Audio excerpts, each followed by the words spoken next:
শীতলপুর এলাকার এক নাবালিকা কিশোরীর সঙ্গে অসৎ আচরণ ও জোরপূর্বক অনৈতিক আচরণের চেষ্টার অভিযোগে কেন্দ্রীয় শিল্প নিরাপত্তা বাহিনীর এক জওয়ানকে গ্রেপ্তার করা হয়েছে। ঘটনাকে কেন্দ্র করে এলাকার ব্যাপক উত্তেজনা ছড়িয়ে পড়ে এবং অভিযুক্তের কঠোর শাস্তির দাবিতে স্থানীয় বাসিন্দারা পথে নেমে বিক্ষোভ প্রদর্শন করেন। স্থানীয় সূত্রে খবর, রবিবার দুপুরে দুই নাবালিকা কাঁচা আম তুলতে গিয়ে একটি কোয়ার্টারে প্রবেশ করেন। অভিযোগ, সেখানে কর্মরত জওয়ান তাদের প্রলোভন দেখিয়ে ভেতরে নিয়ে যায়। পরে এক নাবালিকাকে আলাদা করে তার সঙ্গে জোর করে অশালীন আচরণ করার চেষ্টা করে। ওই নাবালিকা চিৎকার শুরু করলে অভিযুক্ত ঘটনাস্থল থেকে পালিয়ে যায়। ঘটনার খবর ছড়িয়ে পড়তে ক্রুদ্ধ গ্রামবাসী সিআইএসএফ ক্যাম্প ঘেরাও করেন এবং প্রতিবাদে সরব হন। নির্যাতিতার পরিবারের পক্ষ থেকে সাকতরিয়ার ফাঁড়িতে লিখিত অভিযোগ দায়ের করা হয়। এরপর অভিযুক্তকে দ্রুত গ্রেপ্তারের দাবিতে শীতলপুর ৩ নম্বর গেটে পথ অবরোধ শুরু হয়। পুলিশ ঘটনাস্থলে পৌঁছে পরিস্থিতি নিয়ন্ত্রণে আনে এবং অভিযুক্তকে গ্রেপ্তার করার পর অবরোধ তুলে নেওয়া হয়। ঘটনাকে ঘিরে এলাকায় চাঞ্চল্য ছড়িয়েছে এবং নিরাপত্তা নিয়ে প্রশ্ন উঠছে।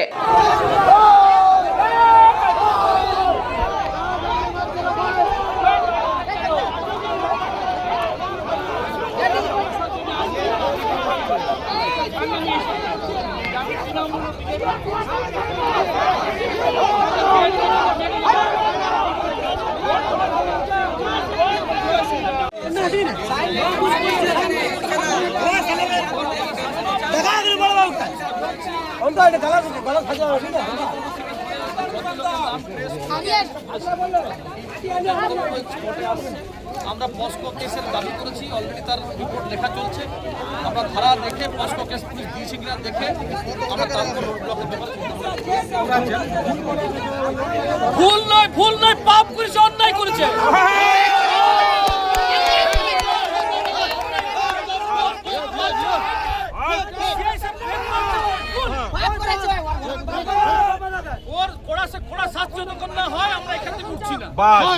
এটাই আমাদের দাবি। আমাদের পুলিশ তৎপরতার সহিত অ্যারেস্ট করেছে, পুলিশ আসছে।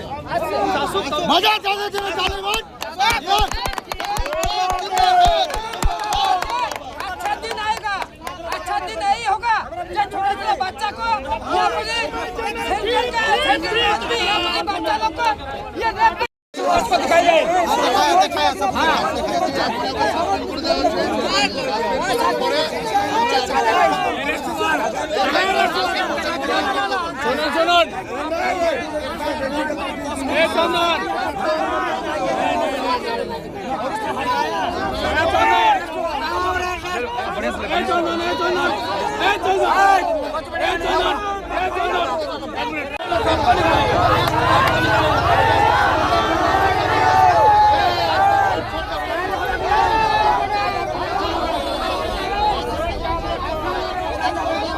আজকে শীতলপুর সিআইএসএফ ক্যাম্পের ওখানে একজন কর্মরত সিআইএসএফ ছোট্ট বাচ্চা মেয়ে, আনুমানিক বয়স 10 বছর, তার উপরে রেপ করার একটা প্রচেষ্টা করে, তাকে বাড়িতে ডেকে নিয়ে গিয়ে রেপ করার প্রচেষ্টা করে এবং সেই ঘটনা জানাজানি হওয়ার পর এলাকায় উত্তেজনা ছড়ায়। সেই পরিপ্রেক্ষিতে রোড ব্লক হয় শীতলপুর গেটে এবং পুলিশ তৎপরতার সাথে সেই সিআইএসএফকে অ্যারেস্টও করেছেন, তার সাসপেনশনও করানো হয়েছে। এই মুহূর্তে পস্কো কেসের রুজু করার জন্য যে ফর্মালিটি, যে এফআইআর, সেই এফআইআরটা লেখা হচ্ছে।